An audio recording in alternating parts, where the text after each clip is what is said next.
Dr. Annandale. I teach philosophy at Mount St. Mary's University in Emmitsburg, Maryland. At the end of Book 6 of Plato's Republic, Plato introduces three crucial analogies which sum up major portions of his thought. These are the images of the sun, the divided line, and the cave. In this video, I will talk about the first of these, the analogy of the sun. We'll start at 503e, where Socrates says, the philosopher guardians will need to have physical training to develop courage and moderation, but, he says, they will also need to be trained in many other subjects, including the most important subjects. He's talking here about a turn toward intellectual training and schooling for the guardians. Then at 505a, he says, the form of the good is the greatest thing to learn about, and it is by their relation to it that just things and other things become useful and beneficial. But it's difficult to figure out what the good is, and many people are mistaken about it. We are told that the masses believe that the good is pleasure, and more refined or sophisticated people think that the good is knowledge. But Plato is going to be much more specific about what the form of the good is and how we come to know it. And he's going to do this through his images of the sun, the divided line, and the cave. Socrates first compares the form of the good and what it does in the world to what the sun does in the world of sight.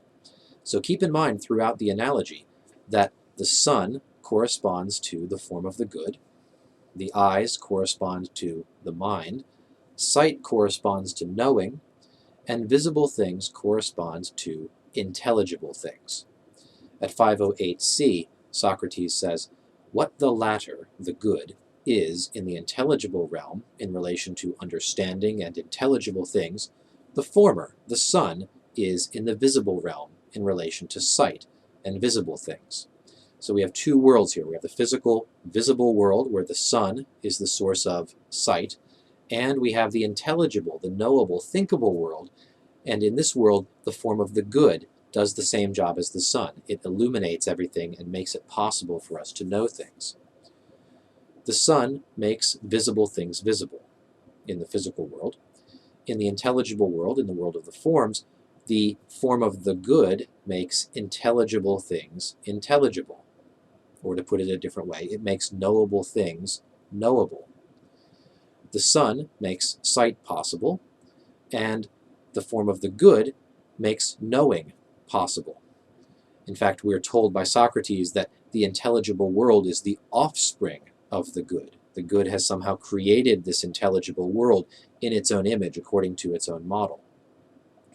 And we're also told that when we focus our eyes on something that is brightly lit, we see it well, but in dim light we see poorly.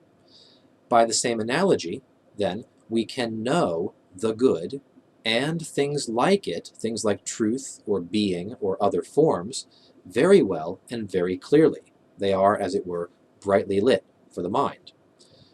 When we try to know things that are far from the good, things like becoming or change or this physical world, our knowledge is dim and confused. This is because we are farther away from the ultimate source of truth and intelligibility. At 508e, Socrates says, what gives truth to things known and the power to know to the knower is the form of the good.